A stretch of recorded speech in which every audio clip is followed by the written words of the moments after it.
معبودوں نے ان کی بربادی کے سوا اور کسی چیز کا اضافہ نہیں کیا، وہ تو ان کی بربادی میں اضافے کا موجب بن گئے۔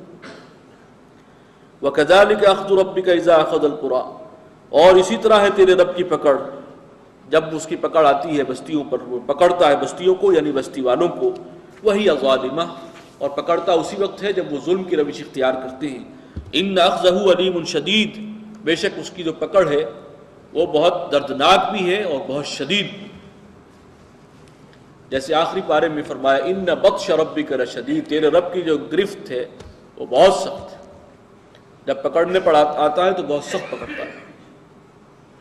إِنَّ فِي ذَلِكَ لَآیَةً، اس میں نشانی ہے ہر اس شخص کے لیے، لمن خاف عذاب الآخرہ، جو آخرت کے عذاب سے ڈرتا ہو۔ ذَلِكَ يَوْمٌ مَجْمُوعٌ لَهُ النَّاسُ، یہ وہ دن ہے کہ جس دن سب جمع کیے جائیں گے، یہ جمع ہونے کا دن ہے۔ وَذَلِكَ يَوْمٌ مَشْهُودٌ، اور یہ دن وہ ہوگا جس میں سب حاضر کر دیے جائیں گے، سب کی پیشی کا دن ہے یہ۔ وَمَا نُؤَخِّرُهُ إِلَّا لِأَجَلٍ مَّعْدُودٍ، اور ہم اس کو جو مؤخر کرتے ہیں تو بس ایک گنتی کی مدت کے لیے، ابھی اس دن کو ہم نے مؤخر رکھا ہے، لیکن آنا تو وہ ہے، ایک وقت معین تک کے لیے مؤخر ہے۔ یوم یاتی لا تکلم نفس الا باذنہ، اور جس دن وہ آئے گا تو اس دن کوئی نفس، کوئی شخص کلام نہیں کر سکے گا مگر اللہ کے اذن سے، کسی کو کلام کا یارہ نہ ہوگا۔ فمنہم شقی و سعید، تو ان میں کچھ بدبخت ہیں اور کچھ نیک بخت ہیں، خوش قسمت ہیں۔ اب یہ سورہ مبارکہ کا آخری حصہ ہے، اس کو جوڑ لیجئے شروع کے ساتھ، بالکل پہلے ہی رکوع میں فرما دیا تھا کہ یہ ساری جو کائنات ہم نے بنائی ہے زمین و آسمان 6 دنوں میں، اس سب کا مقصد یہ کہ ہم انسان کو آزمانا چاہتے ہیں۔ یہ حیات دنیاوی جو ہے، یہ عالم، یہ انسان کی آزمائش کے لیے ہے کہ وہ کیسے عمل کرتا ہے، اور اس میں پھر اللہ تعالیٰ اپنے ہدایت بھیجتا رہا رسولوں کے ذریعے۔ اب انسان کے پاس چوائس تھا، وہ رسولوں کی بات مان لے، دل اس کا گواہی دے رہا ہے، یا اپنے مفادات کا جو ہے وہ غلام بن کر رہ جائے۔ یہ آزمائش تھی جس سے گزارا گیا ساری قوموں کو، اور جب رسولوں کے آنے کے بعد کوئی قوم انکار کر دے تو ایک سزا تو دنیا میں مل گئی انہیں، اور ایک اصل بد نصیبی ان کی اس دن ہے، اس لیے کہ یہ تو ہے دارالامتحان، رزلٹ وہاں ڈکلیئر ہونا ہے۔ فَمِنْهُمْ شَقِيٌّ وَسَعِيدٌ، اس دن جب سب جمع کیے جائیں گے تو کچھ خوش نصیب ہوں گے اور کچھ ہوں گے بد نصیب، بدبخت۔ جو اس امتحان میں ناکام ہوئے وہ بد نصیب ہیں، اور جو کامیاب رہے وہ خوش نصیب۔ فَأَمَّا الَّذِينَ شَقُوا، تو جو لوگ بدبخت ٹھہریں گے اس دن، جو ناکام قرار پائیں گے، فَفِي النَّارِ، وہ ہوں گے آگ میں، لَهُمْ فِيهَا زَفِيرٌ وَشَهِيقٌ، اور ان کو وہاں پر چیخنا اور چنگھاڑنا، چلانا ہوگا، دھاڑنا ہوگا۔ خالدین فیہا، اور وہ رہیں گے اسی میں، ما دامت السماوات والارض، جب تک کہ آسمان اور زمین ہیں، الا ما شاء ربک، سوائے اس کے جو تیرا رب چاہے۔ ان ربک فعال لما یرید، بے شک تیرا رب کر گزرنے والا ہے جو بھی وہ ارادہ کرے، کوئی اس کے ارادے کے آڑے نہیں آ سکتا۔ وَأَمَّا الَّذِينَ سُعِدُوا، اور جو سعادت مند تھے دنیا میں اور جو خوش نصیب ہوں گے آخرت میں، وَفِي الْجَنَّةِ خَالِدِينَ فِيهَا، اور وہ ہوں گے جنتوں میں اور اس میں وہ رہیں گے ہمیشہ، مَا دَامَتِ السَّمَاوَاتُ وَالْأَرْضُ إِلَّا مَا شَاءَ رَبُّكَ، جب تک کہ وہ نظام چلتا ہے آسمانوں اور زمین، سوائے اس کے جو اللہ ہی چاہے۔ عَطَاءً غَيْرَ مَجْزُوزٍ، ساتھ ہی فرمایا کہ یہ وہ عطا ہے، یہ اللہ کی طرف سے ان کا انعام ہے جو کبھی منقطع نہیں ہوگا، یہ ابدی ہے، ہمیشہ کا ہے۔ جبکہ جہنم کے بارے میں الفاظ اس طرح کے نہیں ہیں، تو اس کے حوالے سے ایک علمی سی بحث ہے کہ بعض علماء کا یہ خیال رہا کہ جہنم ابدی نہیں ہے، اگرچہ قرآن مجید میں بعض جگہ اس کی طرف بھی اشارہ ملتا ہے، لیکن یہاں دونوں کو جو کمپیئر کیا گیا ہے تو ایک اہل جنت کے لیے فرمایا کہ ان کی جو عطا ہے، انعام ہے، وہ کبھی منقطع نہیں ہوگا، فار ایور، جبکہ دوزخ والوں کے لیے یہ الفاظ نہیں ہیں۔ تو بعض علماء کی اور بڑے بڑے اہل علم کی رائے ہے کہ ایک وقت آئے گا جہنم ختم کر دی جائے گی، جب سب کو عذاب ان کا قرار واقعی مل جائے گا، لیکن وہ کب آئے گا، وہ کتنا طویل ہے۔ یہاں تو آدمی چند سیکنڈ اپنی انگلی جو ہے وہ آگ میں نہیں رکھ سکتا، اور وہ سراپا اس آگ میں جو اس سے سینکڑوں گنا زیادہ سخت ہے، اور وہ ہزاروں اور لاکھوں اور کروڑوں سال تک رہے، تو کوئی حساب بنتا نہیں ہے۔ لیکن بہرحال یہ ہے کہ وہ بھی ایک معنی میں ابدی ہے۔ یہ اس حوالے سے بعض لوگوں کی رائے ہے کہ قرآن مجید میں اس کی ابدیت پر اتنی شدت نہیں ہے جتنی جنت کی ابدیت پر۔ یہ تھوڑا سا فرق جو ہے اسلوب میں کہیں کہیں نظر آتا ہے، واللہ اعلم۔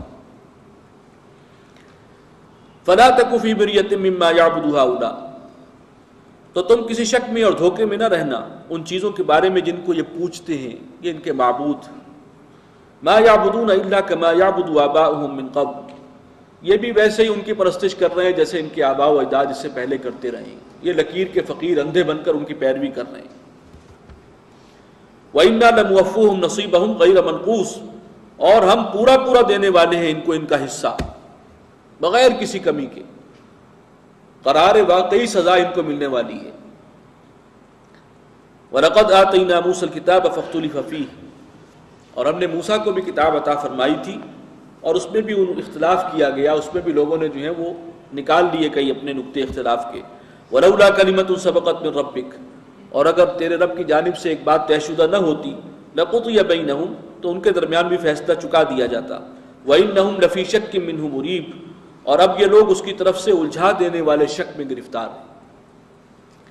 وَإِنَّ كُلًّا لَمَّا لَيُوَفِّيَنَّهُمْ، اور یہ جتنے بھی لوگ ہیں جب وہ وقت آئے گا، لَيُوَفِّيَنَّهُمْ رَبُّكَ أَعْمَالَهُمْ، تو تیرا رب انہیں پورا پورا دے دے گا ان کے اپنے اعمال، یعنی جو عمل کیے ہیں وہی واپس مل جائیں گے، وہی سزا یا جزا کی شکل اختیار کر لیں۔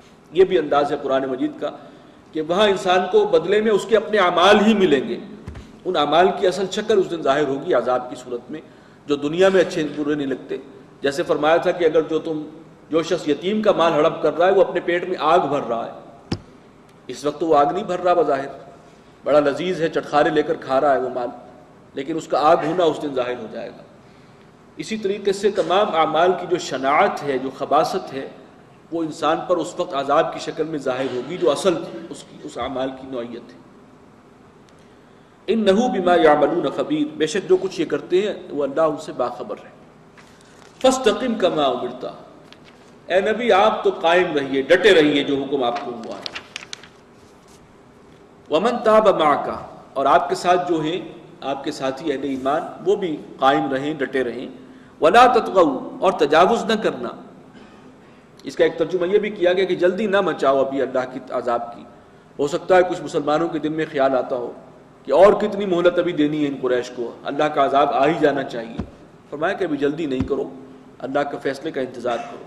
انہ بما تعملون بصیر، جو کچھ تم کرتے ہو اللہ اس کو دیکھتا ہے۔ ولا ترکنوا الی الذین ظلموا، اور مت جھک جانا، مت مائل ہو جانا ان لوگوں کی طرف کے جو ظالم ہیں۔ فتمسکم النار، تو پھر تمہیں بھی آ پکڑے گی وہ آگ۔ وما لکم من دون اللہ من اولیاء، اور پھر اللہ کے مقابلے میں اللہ سے بچانے والا تمہیں کوئی نہیں ہوگا۔ ثم لا تنصرون، اور پھر تمہاری کہیں سے مدد نہیں کی جائے گی، یعنی ان مشرکین کے دباؤ میں آ کے کہیں گھٹنے نہ ٹیک دینا ان کے سامنے، کہیں ان کی باتوں میں نہ آ جانا۔ واقم الصلاۃ طرفی النہار وزلفا من اللیل، اور قائم کرو نماز دن کے اطراف میں بھی اور رات کے کچھ حصے میں بھی۔ اب یہاں بھی کچھ اوقات کا ذکر ہے لیکن مبہم سے انداز میں ہے، دن کے اطراف میں اور کچھ رات میں۔ اصل تعین تو پھر حضور صلی اللہ علیہ وسلم نے ہی کیا ہے کہ ہر نماز کا کیا وقت ہے۔ ان الحسنات یذہبن السیئات، بے شک جو نیکیاں ہیں وہ دور کر دیتی ہیں برائیوں کو۔ ذالک ذکریٰ للذاکرین، یہ نصیحت ہے یاد رکھنے والوں کے لیے۔ واصبر، اور صبر سے کام لو۔ فإن اللہ لا یضیع اجر المحسنین، اور یاد رکھو کہ اللہ تعالیٰ نیکی کرنے والوں کے اجر کو ضائع نہیں کرتا، اچھے عمل کرنے والوں کا اجر اللہ ضائع نہیں فرماتا۔ فلولا کان من القرون من قبلکم اولو بقیۃ، تو کیوں نہ ایسا ہوا کہ تم سے پہلے امتوں میں کچھ ایسے سمجھدار لوگ ہوتے، ہوش بند ہوتے، ینہون عن الفساد فی الارض، جو انہیں زمین میں فساد مچانے سے منع کرتے، روکتے۔ الا قلیلا ممن انجینا منہم، سوائے ان قلیل کے معدود چند کے کہ پھر جن کو ہم نے بچا لیا ان میں سے جو ایمان لے آئے تھے وہ بچ گئے.